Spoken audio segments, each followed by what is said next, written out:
Yeah, I didn't see you say that Got extra thing. it. Yeah, I see it. Okay. Okay, yeah, we've been live for a minute. Why? All right, all right, all right. All right. Shalom, shalom, Shalom. shalom, shalom. All right. As always, want to do our honors and praises out to Yahweh, Bahashim, Yahushai, Bahashim, Chakodash. Double honors and salutations to Yahweh, Bahashim, Yahushai. Why the elders and apostles of Great Millstone. The water for your diligence through all of these years. You're worthy of the title. Shalom to the 144,000 men that are preaching this word at this very hour across the four corners of the globe. Shalom unto you, beautiful brothers. Shalom to the innumerable one-third consists of men, women, and children that have been ordained to believe on the names of Yahweh, Yahushua. That is the true names of the Heavenly Father and His Son in the ancient Paleo-Hebrew. All right, I'm Brother Yazrael, and I got the priest, the Brother Quran, on here with me, and we're coming back at you with another lesson through the Spirit. All right, the GMS Dallas class. This is we're doing the breakdown of the Maccabees. It's very, very important history with those of you who have been following along. So you get some understanding of who we are as a people, all right, our plight, things that we've gone through, as we are the Lord's chosen seed line, His chosen people, His bride, and the most important nation on the planet, right? Our history is the Bible, okay? And as I always like to start off, 1 Thessalonians 5:21, prove all things and hold fast to which is good. So Babu Kusha, meaning Lord willing, if you have your Salaki, please, basically, if you have your Bible, your sword, pull them out of their sheaths and follow along, as that is the correct way to teach and to learn. As you will know, these aren't our vain words or opinions, but the actual oracles of the Heavenly Father. All right, and we're going to go ahead and get into this here. Now, the last chapter we did was chapter 13. We're going into chapter 14 right now. Now, we have the priest. He's going to I'm going to do the reading for him, but he's going to do the breaking down.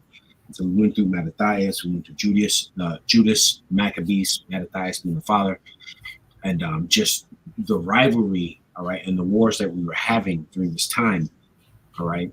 And now we're at Simon, okay. This is pretty much after Jonathan was captured, all right. When you go into the 13th chapter, all right, the people were basically mourning, all right, and the Gentiles during that time, they saw kind of an opportunity to defeat us and to pretty much wipe our name out of history, all right. And this is something that's always been throughout our history when dealing with other nations, all right, as being a chosen seed line, to either put us in captivity or subjection or to destroy us as a whole. And as you can see today, it's the same thing. There's no new thing under the sun. All right. So now the Lord raised up in this instance where the Lord pretty much raised up Simon, right, to spearhead, all right, our victories. All right. And in this chapter, pretty much Demetrius was finally captured. All right. And Simon was pretty much made an alliance with Rome and with Sparta, as we'll go through the chapter here. And he was pretty much honored, all right, in doing so. All right. So again, these are our forefathers, right? This is our history. And it's very, very important that we get an understanding. Barakatah. Very, very important that we get an understanding of our history, all right, pertaining to who we are as a people and the achievements and the things that we've done as the Lord has dealt with us from the very beginning of time all the way until the very latter end time that we're in right now. So without any further ado, I just wanted to kind of give you a little summary, a back summary of what we've been going through. We'll go ahead and we'll kick it off. All right. And this is First Maccabees chapter 14, starting at 1. And it says, now, in the 112th year of Demetrius, that's 172 BCE, pretty much, gathered his forces together and went into Media to get him help to fight against Tryphon. Now, when Arsaces? Mm-hmm. Arsaces, the king of Persia, all right, pretty much when you go through the history, he was one of the first kings of the Parthian Empire. When you don't know about the Parthian Empire, those are actually Israelites. That was an Israelite empire. So 9 times out of 10, it pretty much could have been a Jake, but understand this was during the Hellenistic period, same as today. So we were calling ourselves and going under different names, right? Whatever our land that we were held captive or we sojourned in, right? Just to give you some background on that. So he could have very well been an Israelite, or he, or he could have been a Persian, or a Mede. But just to give you some understanding, but when Arsaces, the king of Persia and Media, heard that Demetrius was entered within his borders, he sent one of his princes to take him alive. Let me go ahead and I'm going to just enlarge this so I can read it. Give me 1 second here. With me. Okay. All right, so right here. I had some notes here, so I'm just going to add it as we go. All right, and it says, pretty much take him alive, who went and smote the host of Demetrius and took him and brought him to Arsaces, whom he was put inward basically meaning he was put in prison. As for the land of Judea, it was quiet all of the days of Simon, for he sought the good of his nation in such wise, and that evermore his authority and honor pleased them well. And as he was honored in all his acts, so in this, that he took Joppa for a haven and made an entrance to the isles of the sea, and enlarged the bounds of his nation and recovered the country. And I just want to add, as a matter of fact, I want to grab because this is beautiful. When we are in authority or we are in rulership. Let's see here. I think it's 54. Yeah. The Lord, he sets up, a leader, someone that he deals with specifically, and we're actually able to kind of prosper. All right. And this is just a precursor to what's to come. All right. As you can see, it says he enlarged the bounds of the nation and recovered the country. And this is a precept because this is actually what's going to happen when the Lord returns. As we know, everyone in the planet pretty much is fighting over this small sliver of land in the land of Israel in the Middle East. That is our land. All right. But when the Lord returns, because there's biblical prophecies that will let you know how the land is going to be when the real people is there, how the world is going, what position the world's going to be in, and what's going to be going on, letting you know that these aren't the real people. This is Isaiah 54:1 in G&T. And make the tents you live in larger, lengthen its ropes and strengthen its pegs. You will extend your boundaries on all sides. Your people will get back the land that the other nations now occupy. Cities now deserted will be filled with people. So that's also lining up with Luke 21:24. As we're in this latter end time, they shall be led away, carried away captive by the sword, and Jerusalem shall be trodden down to the Gentiles till the time of the Gentiles is fulfilled. So we're coming into that time now. And when we come back to that land as we were here, we will see that, glorious things happen for us. But the Lord is going to chiefly enlarge the land when we return. So I just wanted to make a point, just to kind of connect that. As you can see, Simon doing great things, being led by the Spirit of the Lord, he was actually able to come and enlarge the bounds of the nation and recover the country, whatnot, clean the temple. All right, so I just wanted to add that. I don't know if you had anything to add to that, brother, but if not, I'll continue. Slocky, yeah, go ahead. I'm over here sneezing and stuff. Slocky. Calm, bro. If you don't feel up to it, brother, I can narrate. But yeah, just let me know how you feel. We'll get through this. All right. This is First Maccabees 14:7, and gathered together a great number of captives, and had the dominion over Gazria, Besthura, and the tower of which he took uncleanness. Neither was there any that resisted him. Right. So that's basically talking about Jerusalem. Okay. It's pretty much what that's going into. All right. Then they did till the ground in peace, and the earth gave her increase, and the trees of the field their fruit. And the ancient men, it's like you here. And it says, and the ancient men sat in the streets and communed together of good things, and the young men put on glorious and warlike apparel. So, just I got a precept here for that, because and the ancient men, because as we're back into our, we're back in our land, all right, and we're prospering, all right. Lovers of Yahweh Hashem Yahushua, all right, are called to basically develop wholesome thinking patterns, all right, within ourselves. So as we're sitting in communing with one another, all right, separating ourselves. As a matter of fact, let me grab that. What is that? Romans 12. And be ye not conformed to this world, but be ye transformed by the renewing of your mind, that ye may prove what is good and acceptable and perfect in the sight of Yahweh Hashem Yahushua. So coming together, right, and we are communing, we are discussing good things. Scriptures talk about let our conversations be in heavenly conversation. All right, so getting back our land, we have a righteous leader that the Spirit of Yahweh Shemashah is dealing with at this time. So the ancient men pretty much gathered. We were prospering. The earth, yielded forth, an increase for us. Right, we had peace. The temple was cleaned. Right, so Simeon was a great head. In doing so, we were able to really kind of focus on Yahweh Shemashah, righteous living and righteous acts and so forth and so on. And this will be magnified. All right, as we're coming closer and closer to our rulership, to Jacob's kingdom, when Yahweh returns. But all these things, that's why it's important to know our history, because these things are precursors to what's going to actually take place for eternity in the kingdom. All right, so it's very, very important that you understand our history when dealing with other nations, and when the Lord raises up a righteous head to kind of spearhead us and lead us through His Spirit. All right, we're able to kind of be victorious. Now, there's off and on, because it starts, but then we fall and so forth and so on. So the Lord is very dramatic in this story that we're living. All right, just to give you some understanding.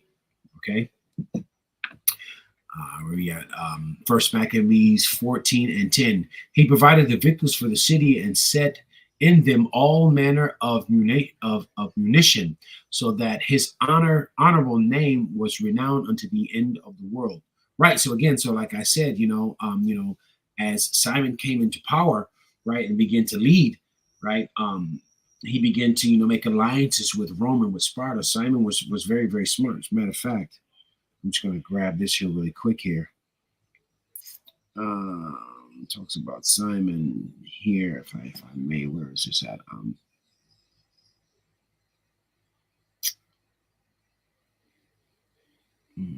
Shalaki here. I had it here. But if I don't, I had it marked too somewhere, but I think I may have. You sure it's faithful and June. Hold on one sec, Shalaki. Just give me 1 minute.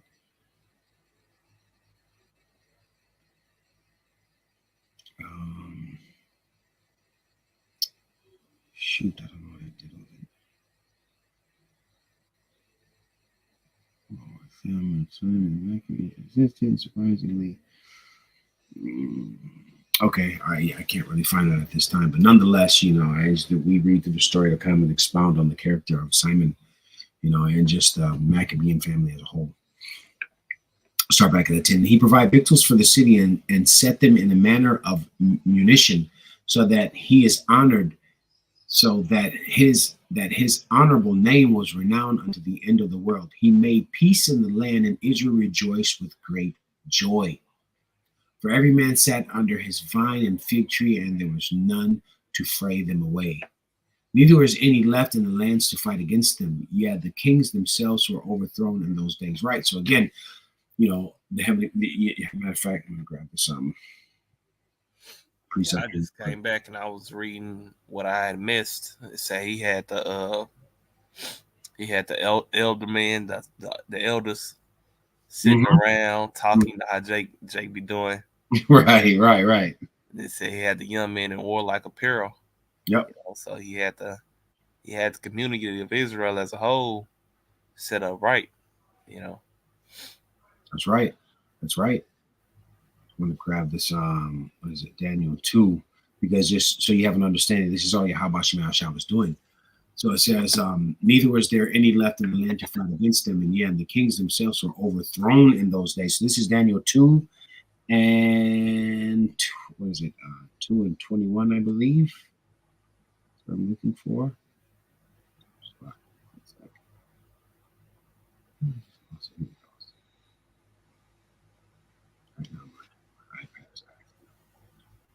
Okay, here it is. All right, and it says, and he changes the times and the seasons and removeth kings and setteth up kings. He's given wisdom unto the wise and knowledge to them that are understanding. So it's the Lord that does all these things. Changes times and seasons. He removes kings and he setteth up kings. So this, again, just to kind of land back on what you see happening here is that this is the Lord's doing. The Lord raises up certain men, all right, within our nation, all right, to do his will and to do his work. And so by raising up Simon, he rose up Matthias and then Judas, right, to do his work. And now Simon, and these are his sons, all right, to do his work, all right, in his will. So here it says that he pretty much, the kings were overthrown in those days because why? The Lord raised up Simon, all right, to spearhead, all right, to spearhead our nation. All right, getting us back into our land, we were able to prosper. We were able to actually have peace.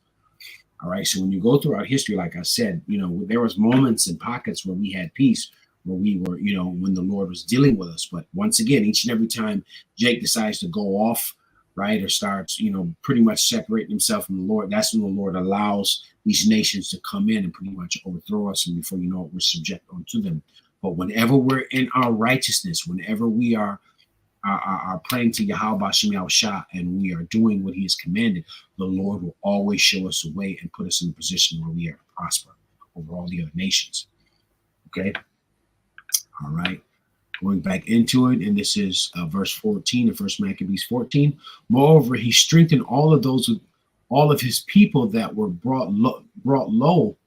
The law he searched out, and every contemner of the law and wicked person he took away. So again, he was removing everything that was wicked. All right. And we had a lot of wicked Jakes back then, just as we do today. Okay. So he was removing them out of specific positions, all right, and different things that they were involved in, because his charge was pretty much was to cleanse Israel through the strength and power of the spirit of Yahweh Shah, that we can prosper for this short amount of time. You got something you want to add, brother? Yeah, read all the way to 16. Khan. This is 15. He beautified the sanctuary and multiplied the vessels of the temple. Now, when it was heard at Rome and as far as Sparta that Jonathan was dead, they were very sorry. Yep. They say he cleaned up the sanctuary. Yep. From where it was defiled by the heathen. That's first and foremost. You're gonna take care of the sanctuary or the temple before anything. And then it said when Jonathan died, it was heard from all the way to Rome to Sparta, and they said they was sad. Mm-hmm. So the ones that heard it out in Rome and Sparta, what does that mean? It means it was Jake that was there. Yep. It wasn't no anything of some Edomites crying over Jonathan's death. Hell no. That's right. That's right. So, that movie that Esau made 300. That was Jake. That's right. That's right. Matter of fact, too, I want to just grab here really quick a precept. 1 Corinthians 3, I believe. It's 9 o'clock. Real quick. I think it's 14 or 15, something like that. Just when it's talking about 3. Oh, okay. All right. So here, as we just went, and beautiful point that the brother made, so understanding, because as I mentioned earlier, this was during the Hellenistic period. Okay. So we were calling ourselves under different names and, under whatever nation that we were in, but ultimately we were Jakes. Right. He says, now when it was heard that Rome, as far as Sparta, that Jonathan was dead, they were sorry. But up here in 15, he says, he beautified the sanctuary and multiplied the vessels of the temple. So again, understanding, like, as I said, each and every time, as we mentioned, during this course of breaking down this history, each and every time the heathens would come in to try and conquer us, or siege us, what's one of the first things they would do? They would destroy the temple, right? Sanctuary, because that was our connection to Yahweh Bashem Yahushua. And so in these latter end times that we're in right now, the Lord is, hey man, call Allah Yahweh Bashem Yahushua, he's cold. This temple, this third temple, is not erected with man's hands. This third temple is the temple, the spirit of Yahweh Bashem Yahushua that's within men. And that's linked up to this persecution that's getting ready to happen, because once again, he's getting ready to come to destroy the temple. All right, now this is, I just want to grab this is 1 Corinthians 3:16. Know ye that ye are the temple of Yahweh Shem Yahshua, and that the spirit of Yahweh Shem Yahshua dwelleth in you. If any man defile the temple of Yahweh Shem Yahshua, him shall Yahweh Shem Yahshua destroy, for the temple of Yahweh Shem Yahshua is holy, which temple ye are.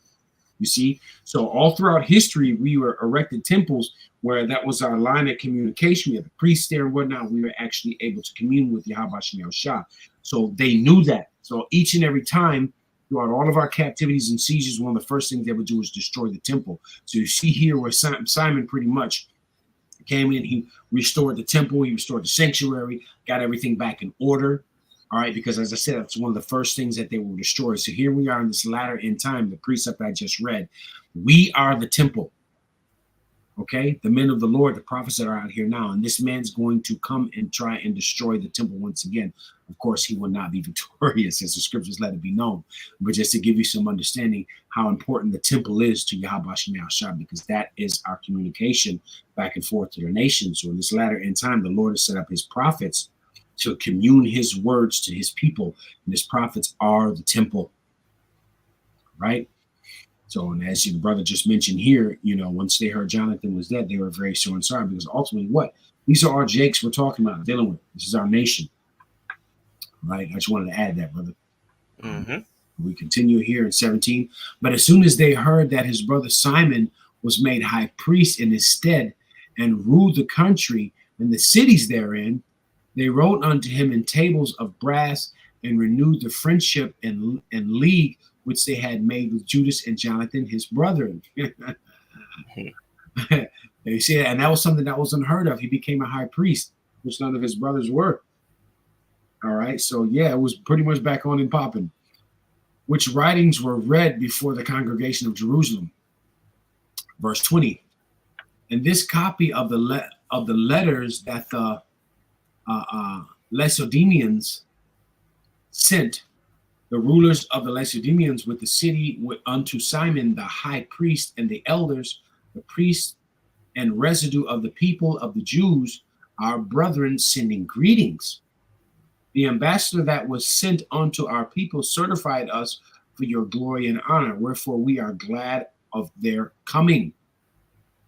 And did register the things that they sake in the council of their people in this manner. Numenius, son of Antiochus, and Antipater, son of Jason, the Jews' ambassador, came unto us to renew the friendship they had with us.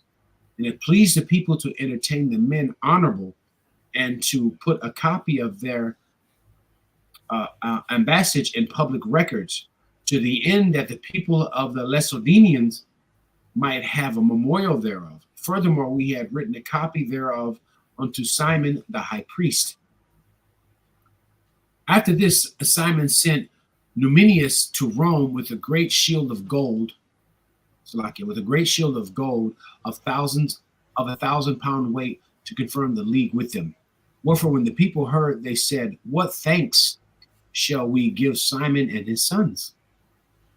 For he and his brethren and the house of his fathers had established Israel, chased away and fight their enemies from them, and confirmed their liberty rights. Ultimately, because we're fighting for that liberty, that sovereignty. All right, something that Jake doesn't have on this side. It goes on to say, and Saramel and the great congregation of the priests and the people and the rulers of the nation, the elders of the country, were these things notified unto us. For as much as oftentimes there have been wars in the country, Salakia, wherein the maintenance of the sanctuary and of the law, Simon and the sons of Mattathias, of the prosperity of Jereb, together with his brethren, put themselves in jeopardy and resisting the enemies of their nation, did their nation great honor. Right. So, as I said, when you go into history and you understand, the fighting and the different acts that our forefathers did of bravery, yeah, there were certain instances where it looked like we were put in jeopardy, or compromised positions, but ultimately, through the strength and power of Yahweh Shem Yahshua, we would always prevail. All right, and this is why we're going through this history, so you can see how Yahweh Shem Yahshua has always worked with us whenever we had adhered, we bent an ear, bowed an ear, all right, and hearkened on to his commandments and his instructions. It's very, very vital and important. And this Bible is a living book, and it's happening still right now. We're still living these pages. So that's why, in order for us to get the salvation, in order for get that covering, these are a testament on how we are to act in order to get that. Our forefathers did that, and they were victorious. Right, so we can't say this enough. So this is why it's very, very important that we decided to go into the Maccabean history, right? Just to give, our nation, those of us who are meant to get this understanding, the importance of how it is to adhering to the words of Yahweh. Right. You had something you want to say, brother? Nah, you got it, bro. All right, and it says, this is verse 30. For after that, Jonathan, having gathered his nation together and been their high priest, was added to his people. Their enemies prepared to invade their country, that they might destroy it and lay hands on the sanctuary. You see that? As we just talked about, one of the first things they do is go for the sanctuary, go for the temple, right? Because once we're cut off from Yahweh Shem Yahushua, we're pretty much free game. We are free game. You want to say something, brother? Yep, just like you said. Yes, if the Lord ain't with us, then shit, the Lord will definitely be against us, man. Yep. He'll let the heathen run wild on us, and the Lord won't think twice about us. Yep. Let me just grab this precept here real quick. This is just to give you some understanding, as the priest just said. This is it's what King David said in 1713, because there's a nation, chiefly a nation of people that are out here that have been the Lord's whooping stick for us, and that's all throughout the scriptures. It's been all the nations, but there's one nation chiefly that has spearheaded that. All right, this is Psalm 17, and I think it's 12 or 13. Okay, just to back up what you're saying. God, 13. Arise, O Lord, disappoint him, cast him down, deliver my soul from the wicked, which is thy sword. Now, Malachi 1 and 4 lets you know who the wicked is. That's Esau, Edom, the self-proclaimed white man. But all these nations nonetheless follow after him. All right, so they're subjected under him, but though he spearheads it. Okay, so just backing up what the brother said, whenever we go off, that's why it's very, very important when the heathens, they come in, they cut off and they defile the temple and the sanctuary. Because once we're cut off, or we decide to, wander into the congregation of the dead, right? Hey, that's when the Lord, pretty much sends the nations in, which is his sword, to pretty much destroy us, man. All right? Yeah. So understanding this history is important. All right, here, back here in 32. This is First Maccabees 14:32, at which time Simon rose up and fought for his nation and spent much of his own substance and armed the valiant men of his nation and gave them wages, and fortified the cities of Judea together with Bethsura that lieth upon the borders of Judea, where the armor of the enemies had been before, Salakia. But he set up garrisons of Jews there. Right, so pretty much he was ready. Right, he was ready for the funk. He was getting ready for the smoke. Why? Because Yahweh Shem Yahushua was dealing with him. And dealing with him, he was dealing with our nation. Moreover, he fortified Joppa, which lied upon the seas of Gazara, that bordereth upon Azotus, where the enemies had dwelt before. But he placed Jews there and furnished them with all things convenient for the reparation thereof. Right, so they were ready, as I said, weaponry. They had all the things that they needed. All right, because understanding that Yahweh Shem Yahushua was dealing with Simon at the time. Look, as we always say, look, man, if you just follow what Yahweh Shem Yahushua, there's no way you can ever go wrong. Right, Isaiah 46:10, declaring the end from the beginning. So the Lord has laid out this movie and how it goes. As long as we adhere to the Lord and we follow and bend an ear to his commandments and what he do, he's going to guide us through this movie. We're going to be victorious. Anything outside of that is going to lead to our destruction. All right.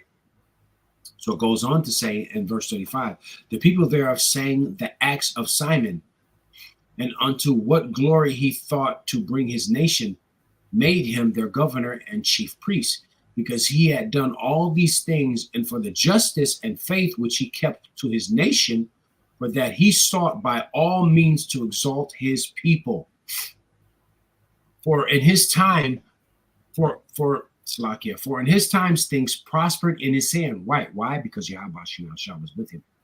And so that the heathen were taken out of their country, and they also that were in the city of David in Jerusalem, who had made themselves a tower, out of which they issued and polluted all about the sanctuary and did much hurt in the holy place. Here's the point. But he placed Jews there and fortified it for safety for the country and the city, and raised up walls of Jerusalem. Right. So it was a known thing. Like I said, that's one of the first things that they would do. So our forefathers knew this. All right. So when the siege and things started to, started to heat up, a wise man would consider, right? And so what he started to do is pretty much delegate. All right. And one of the main things that was important is that they don't come to the sanctuary or the temple and defile it.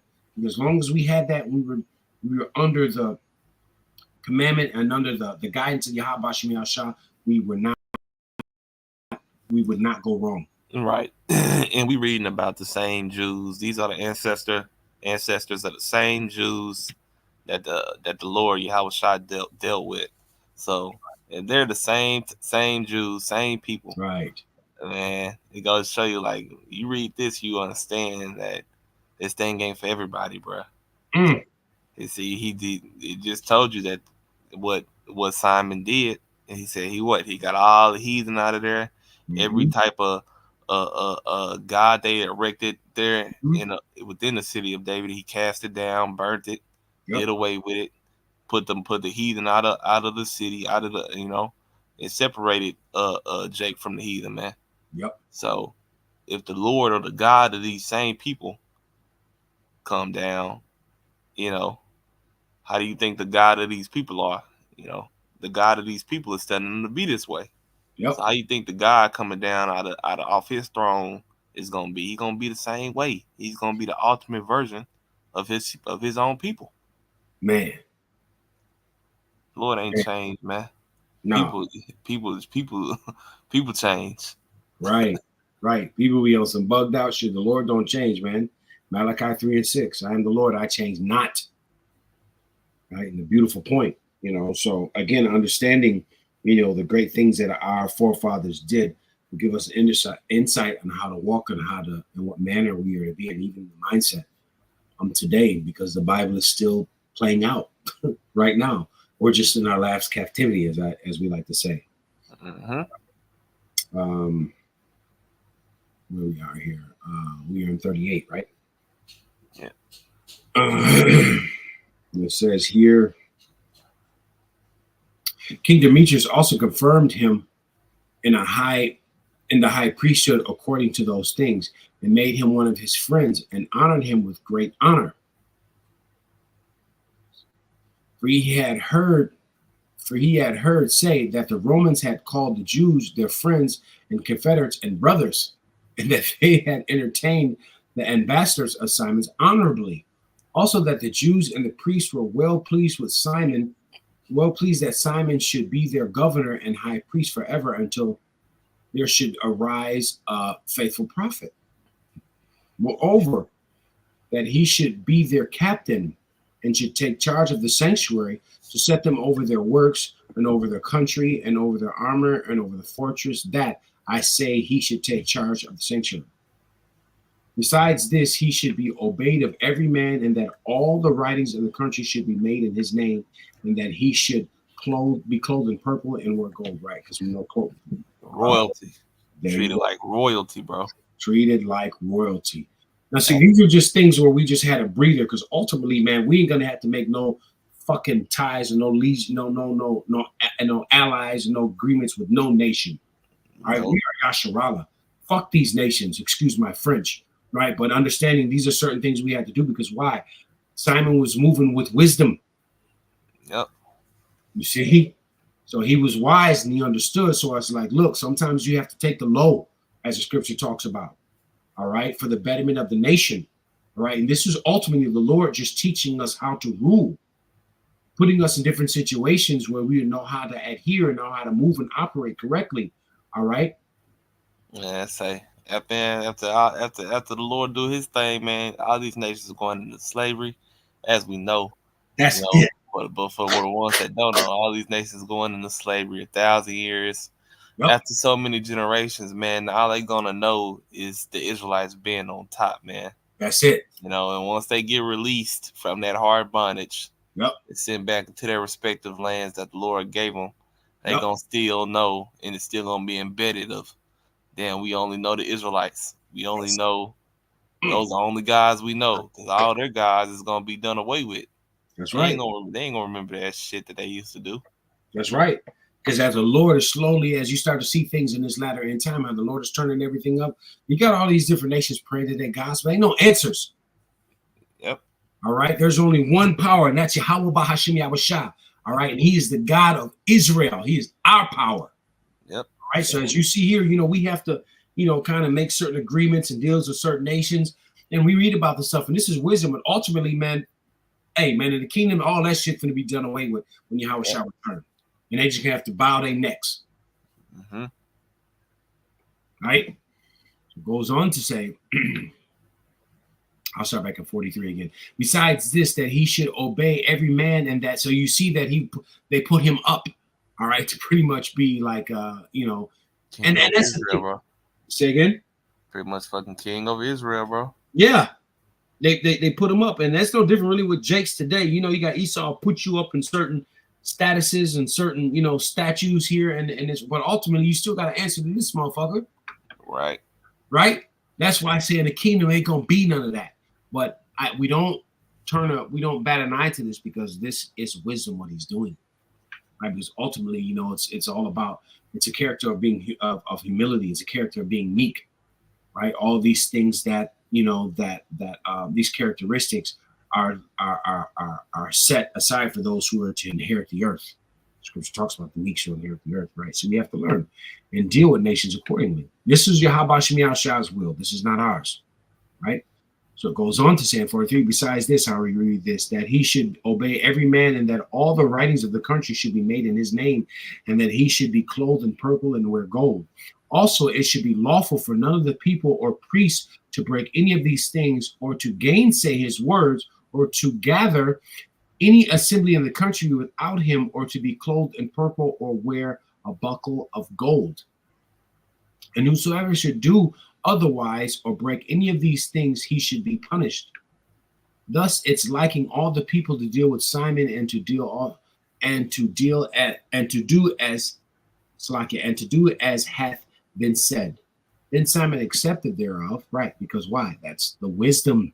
Simon was using wisdom, and was well pleased to be the high priest, and the captain and governor of the Jews and the priests, and to defend them all. So ultimately, what was he doing? Because it brought peace unto our nation, right? We were able to prosper and whatnot, even though we were allies. They had to make agreements with certain heathen nations, but that's wisdom. Jake wasn't puffed up, right? Yet the Spirit of the Lord was upon him. So it goes on to say, so they commanded that this writing should be put in tables of brass, and that they should be set up within the compass of the sanctuary in a conspicuous place. Also, that the copies thereof should be laid up in the treasury, to the end that Simon and his sons might have them. Right. So again, this is pretty much going into the, Simon being honored, right, for his feats and the things that he's done within this chapter. All right. And as we went before, it was Judas, and then and then Matthias, and so forth and so on, the father. All right. So understanding how these men move, dealing with different nations, is key to how the Lord will defend and fight for us. Right, and we will be removed out of certain situations that may seem detrimental, right, onto us. Right, the Lord is beautiful. He's given us actual examples, and these things are secular history. These things aren't just stories that we're reading. This is secular history. These things actually happen. Right, so again, understanding and just putting forth how important it is to understand our history all right, and how the Lord dealt with us. Sometimes you're going to have to take the low. Sometimes you have to do, because ultimately, how did Simon move? He moved for what was better for the nation at that time. Because ultimately, he was moving through the Spirit. Yahweh. So, you want to add something, brother? Yeah, man. Say I like that last verse. It said also the copies thereof should be laid up in the treasury, Mm-hmm. and that Simon and his sons might have them. So yeah, so that's a Yeah. generational legacy. Woo, that's the legacy right there, Khan. That is a legacy right there. Beautifully said. So everything that his father and his brothers died for, hey, it all rounded out at the end. You know. Yep. Yep.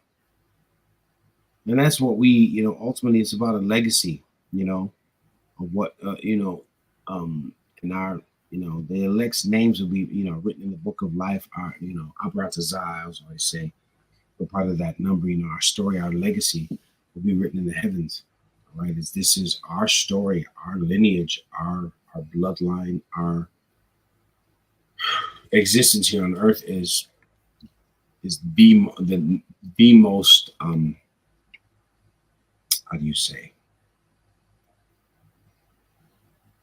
I wouldn't say important, but what's the word I'm looking for, brother? When you would say the most something. I was gonna say too. As we know, we come back, reincarnation. Right, His sons inheriting that through time. His right. father coming back, his brothers coming back through him. Shit. So the Lord, shit, that sacrifice they made for the Lord, the Lord set them up somewhere in a good spot, with a good family, with a legacy, lineage, you Yep, know, in a yep. good standing, right when they were born back again, because they gave their life for the Lord. Man, The Lord repaid them for that type of sacrifice in their next life. you see. So again, just I was edifying for those who are meant to, receive it. Going into the history of Maccabees, which is our family, our forefathers. The great things that we've done is our story is the greatest story that's never been told. But there's a reason why the Bible is the number one sold Bible in all of the world, history of the world. It's because ultimately it's our story. It's the story of us, the lowly, those are at the bottom. This is the greatest Cinderella story ever told. Truly, this is a Cinderella story. Truly. So, hey, you don't have any closing precepts or anything you want to add, brother? Now you got it. Okay, Con. So, hey, anyway, we pray that this was edifying unto those who are meant to receive it, right? And tune in next week. We're going to go back in. We're going to go into the 15th chapter. I think we have just a couple more chapters to go. Yeah, like two. Right. And then we'll go into Abarat Tazal. We'll go into Second Maccabees, right? Where, things start to really kind of turn up. So, hey, with that, we're going to give all honors and praises to Yahweh, Bahashim, Yahweh Shai, Bahashim, Kakwadash. Double honors and salutations unto Yahweh, Yahweh Shai, and Lot, the elders and apostles, great millstone as well. All right, you teach and rule well. Shalom unto the Akim and the true Akwat that tune in. All right, and may the blessing of election be upon your house. Shalom. Shalom.